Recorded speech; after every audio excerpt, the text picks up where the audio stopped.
Hey, good afternoon, my people. What's up? Hope and trust that all is going good. Today is Thursday, the 19th day of February 2026, and the time right now is 2 minutes after the 2 p.m. hour. 2 minutes after the 2 p.m. hour. And how am I going to start? I'm going to start off with my backdrop. Since you are the one who has to live with your choices, be sure they are your own. Yeah. Since you're the one who has to live with your choices, be sure that your choices are your own. Well, the St. Phillips North constituency will be holding its by-election on Monday, the 16th of March, 2026. That's what? A little under a month from now, or from today. A number of persons have asked me who I believe will win, and my answer to them simply is whoever the majority of the persons who participate in the process vote for. That's the person who will win.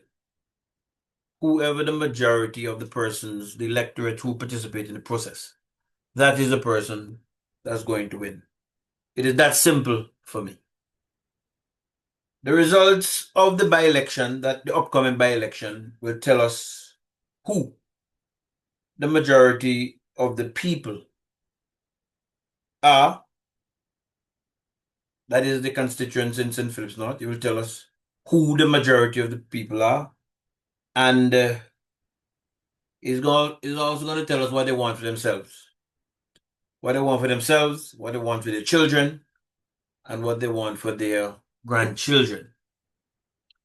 Um, we will know, that is, those of us in the other constituencies, we will know if these people are satisfied with what they have gotten over the years from this ruling administration.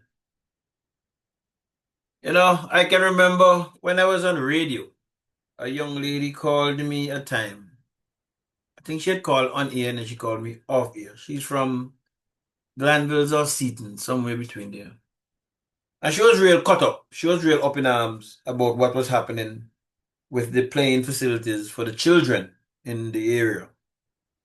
And she just generally speaking to, what the surrounding was like. Incidentally, I think she was a supporter of this ruling administration at the time when she called me. I could say some more, but I don't want to, persons to triangulate who the person is. I've never met the person. She would have called me a few times and poured out her thoughts to me. Mike gave the UPP some advice years ago, or he made a statement to the UPP. I've seen this movie before, and that run to my mind when I learned of the by-election and blah blah blah. I've seen this movie before. St. Peter's had a by-election about a year, a little past year ago. And I said, Michael, may his soul rest in peace. When he campaigned as an independent, he told the constituents how they were advantaged by the government that he was a part of. The records are there, the recordings are there, so persons can just go back and listen to them. He told the constituents what he had to go through, how they were put at the back because they were deemed to be a stronghold area, so they weren't given priority. There's all there. The no representative, the present representative, during the time when he was campaigning, after Michael died, I think that for the by-election, the then representative, or the no representative, I should say, he acknowledged to the constituents that what Assad was saying was correct. They were basically kicked to the back of the bus. And he promised them, in not so many words, that wonders would take place if he was elected. So having this knowledge, what Assad said, and what the no representative said, and what the UPP was saying they were going to be doing, having that knowledge, 35% of the 48% of the total number of constituents who participated in the process, right? They chose to elect the no Labour Party representative. I think his name is Rawdon Turner, if I'm not mistaken. Rawdon Turner. I'm not too sure of the first name, but the last name is Turner. Yes, 35% of the 48% that turned out. Yes, 50% of the constituents did not go to vote for whatever the reason. 48% went. And of that 48%, 35% said Rawdon Turner is the best choice. Well, maybe somebody from St. Peter's can tell me of the wonders that are taking place in the St. Peter's constituency right now. Um, Share it with us. I would like to know. And somebody can also tell me if the present representative had wonders done to him or for him before being elected, and if these wonders continued or have come after he was elected. Somebody can tell me that. And then compare that to what is happening in the constituency. Somebody can tell me what's happening in the constituency when you make that comparison. So, in my mind, St. Phillips North is in the exact same position as St. Peter's was, in my mind. Yeah, the constituents in St. Phillips North, yeah, you're going to be promised heaven coming down to earth. Yeah, I know, you know how the playbook go. You're going to be promised heaven coming down on earth, just as the people of St. Peter's were promised. And if I'm correct, the area that is St. Phillips North have been represented by an ALP representative since 1976. So whatever is there in St. Phillips North right now is a testament and a legacy to the gentleman. People up there, you all will make the decision how you all see that legacy. The nation might see it differently to how you see it. But there can be no getting away from that. That from 1976 to now, the area has been represented by a Labour Party representative.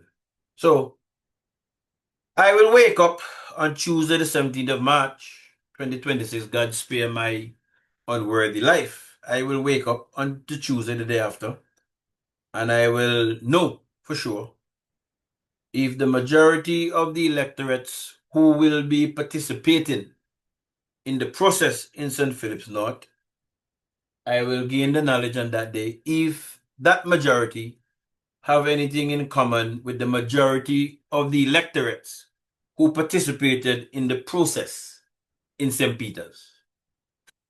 Yes, the 17th of March will tell me that, if there is any commonality. We have learned through our religious studies that we reap what we sow. We learn that. We know that. So the people of the St. Phillips North, they have no excuses. They have no excuses at all, as was the case when the airwaves was under strict control by a particular political party. There was a time in our history where the message, the information was not shared widely, right? That's not the case now. That has not been the case since about 2001, 2002. They're both up to now. As a matter of fact, some people complain that there's too much radio stations in the air. So there's no excuse for the people in St. Phillips North as it relates to the issues.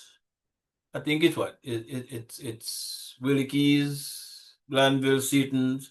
I think it goes far over as Newfield, if I'm not mistaken. I don't know if it goes beyond Newfield. So the majority of the people up there, unless tick broke in their ear, I'm going to take now our excuse for not knowing and understanding what are the issues at hand. Right? So, to my mind, once the issues are known, people choose what they want to choose, or people choose who they want to choose, because you will be reaping the fruits of whatever you sow. So I'm not going to get all caught up and all tied up over that. I'm not going to get all tied up over that. If the information was not present, if persons was not exposed to the facts and exposed to the issues, then I would probably have a different mindset. But no, no. People have a right to make their decision, whatever that decision is, and they live with the consequences. So as far as I'm concerned, let's wait on the 16th of March to come. Of course, both sides will be campaigning. I know heaven is going to come down to earth from one side. I know major infrastructure work will continue because it had started when persons saw certain things, So it will continue. But we'll watch and see if the experience in St. Peter will recreate itself in St. Phillips North. We will see. So my people, that's how it is. And it will be what it will be. Have a nice day, everybody. Bless up yourself.